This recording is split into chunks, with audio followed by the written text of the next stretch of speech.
Bonjour à tous et bienvenue donc dans cette deuxième vidéo pour la semaine numéro 2 pour les cinquièmes.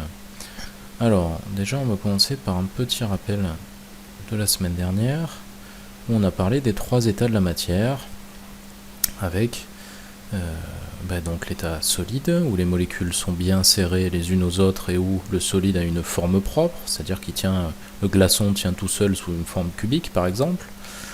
Ensuite, il y a l'état liquide où les molécules commencent à glisser les unes sur les autres. C'est pour ça qu'on a fait des petites flèches, mais elles continuent de se toucher.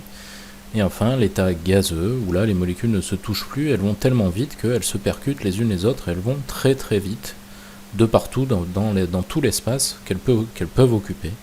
Donc si c'est dans une pièce, par exemple, l'air occupe tout l'espace de la pièce. C'est pour ça que si vous faites un sheet de parfum dans votre salle de bain le matin, arrivé 2 heures plus tard, ça peut sentir dans tout l'appartement, dans toute la maison, parce que toutes les molécules de gaz à l'état gazeux de parfum se sont réparties dans tout l'espace qu'elles avaient à disposition. Alors juste un petit truc, ça c'est à cause de la température, c'est-à-dire que plus on va chauffer des molécules ou des atomes, et plus ils vont se déplacer vite. Alors par exemple à l'état solide, oui c'est très froid, un glaçon, donc les molécules ne bougent pas beaucoup, et plus on va les chauffer, plus elles vont se mettre à bouger. Voilà. Bon, ça, c'est pas nécessaire de retenir ça cette année. Alors, vous devez savoir qu'une transformation physique change l'état de la matière. Alors, qu'est-ce que c'est que des transformations? Il y en a deux types en physique-chimie. Il va y avoir les transformations forcément physiques et les transformations chimiques. On est en physique-chimie, ça tombe bien. Alors, si je prends le stylo, si on commence par les transformations physiques. Alors, qu'est-ce que c'est? Les transformations physiques, c'est celles qui vont modifier l'état de la matière. C'est-à-dire que là, par exemple, on passe de l'eau solide à l'eau liquide. Donc, qu'est-ce qui s'est passé? Attention au piège, c'est bien une fusion. D'accord, et non pas une liquéfaction, c'est le piège à chaque fois, c'est pas parce que ça devient liquide que c'est une liquéfaction, ce sera un autre cas ça. Donc ici c'est bien une fusion, c'est bien un changement d'état physique. Donc les trois états, il y a trois états physiques, donc solide, liquide et gazeux, donc dès que ça change, que ça passe d'un état à l'autre, on va parler de transformation physique. Donc ça c'est ce que vous devez savoir, une transformation physique, elle change l'état de la matière. Bon après, pour info, il y a les transformations aussi chimiques.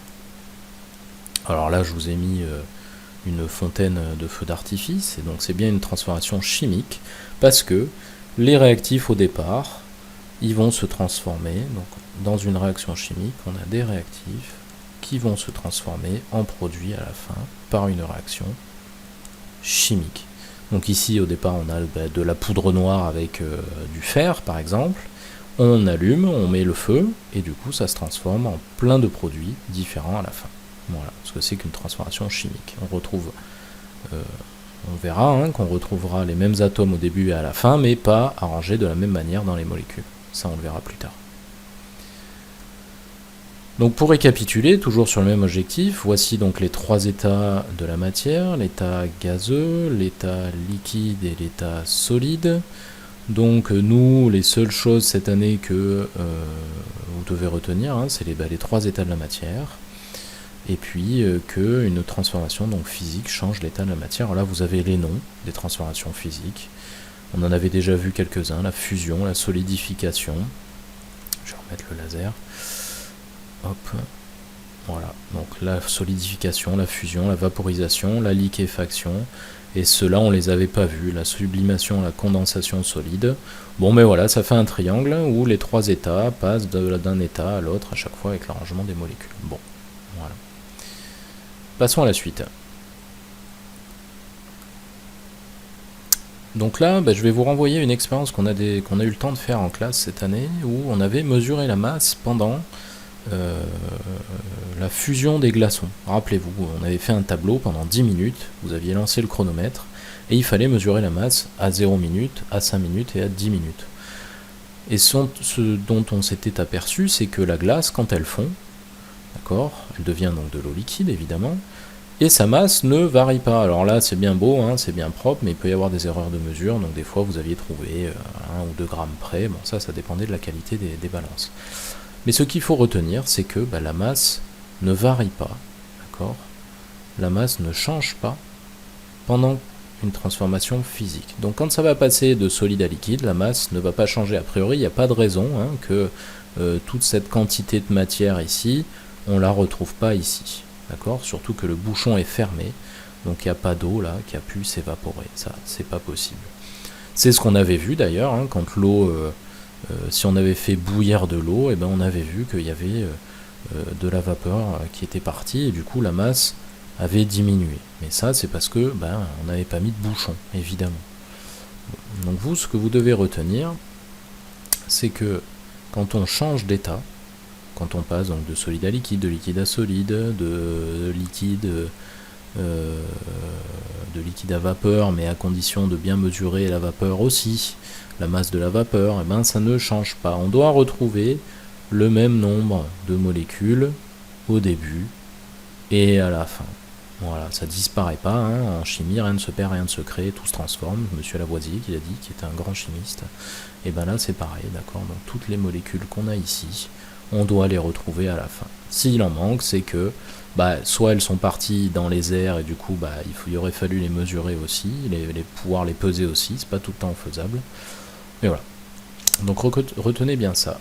La masse ne change pas lors d'une transformation physique. Quand on fait fondre un glaçon, ça change pas. Et enfin, dernier objectif pour faire rapide, vous devez savoir qu'un volume il peut varier lors d'un changement d'état. Oui, le cas le plus classique, c'est la bouteille d'eau que vous avez mis au congélateur. Qu'est-ce qui se passe si vous la laissez, vous l'oubliez, parce que bien souvent vous voulez par exemple, je dis n'importe quoi, vous voulez refroidir très vite une bouteille de coca parce que vous avez oublié de la mettre au frais, vous la mettez 5 minutes au congélateur, sauf que entre temps vous passez faire autre chose, et puis vous oubliez la bouteille de coca toute la nuit dans le congélateur. Qu'est-ce qui se passe ? Le lendemain, vous retrouvez une bouteille, alors là c'est du Perrier, mais la bouteille, qu'est-ce qu'elle a ? Elle a éclaté en 1000 morceaux, parce que l'eau qui était dedans, là, l'eau ici, là, elle occupe tout l'espace, il n'y a pas l'espace ici même, ok. Donc tout cet espace-là, sauf que l'eau, qu'est-ce qu'elle fait quand elle gèle, l'eau, elle prend plus de place. Donc elle va pousser sur les parois, pousser de partout, dans toutes les directions. Et qu'est-ce que ça va faire ? Ça va faire éclater la bouteille. Alors ça, c'est pour l'eau. L'eau, elle a un volume qui augmente quand elle change d'état, quand elle se solidifie. D'accord. Quand elle devient solide, le volume augmente, mais que pour l'eau. D'accord. C'est finalement c'est une exception, l'eau. Par exemple, pour un autre état, pour une autre matière, comme l'huile. Alors dans la vidéo précédente, je vous proposais de faire l'expérience. Je ne sais pas si vous l'avez faite ou pas. Donc ça, c'est de l'eau, toujours. Donc on voit bien le volume au départ de l'eau liquide ici, et on voit bien le volume de la glace ici. Donc le volume a bien augmenté. Par contre, si on prend de l'huile, le volume de départ était là. Donc ça, c'est de l'huile. D'accord, le volume de départ était là. Et le volume final, une fois que l'huile s'est solidifiée, c'est là. D'accord, donc le volume de l'huile a diminué. Voilà, on dit qu'il s'est rétracté. Alors ça, c'est à cause des molécules, d'accord ? C'est ce qu'on a vu au tout départ. C'est-à-dire que les molécules d'eau, elles prennent plus de place à l'état solide qu'à l'état liquide. Je vous laisse regarder les images de la semaine dernière. Pour l'huile et les autres matières en général, les molécules sont bien souvent mieux rangées et prennent moins de place à l'état solide qu'à l'état liquide. D'accord, donc en fait l'eau c'est une exception. L'eau elle se dilate quand elle refroidit, alors que souvent les autres matières se rétractent quand elles refroidissent. Voilà pour cette semaine. Je vous laisse découvrir les exercices à faire et à me rendre par mail si vous voulez que je vous les corrige. Alors à partir de cette semaine, et pour vous motiver un peu, je vais mettre des notes bonus à ceux qui me rendent le travail par mail. Voilà, bonne semaine, bon travail, au revoir.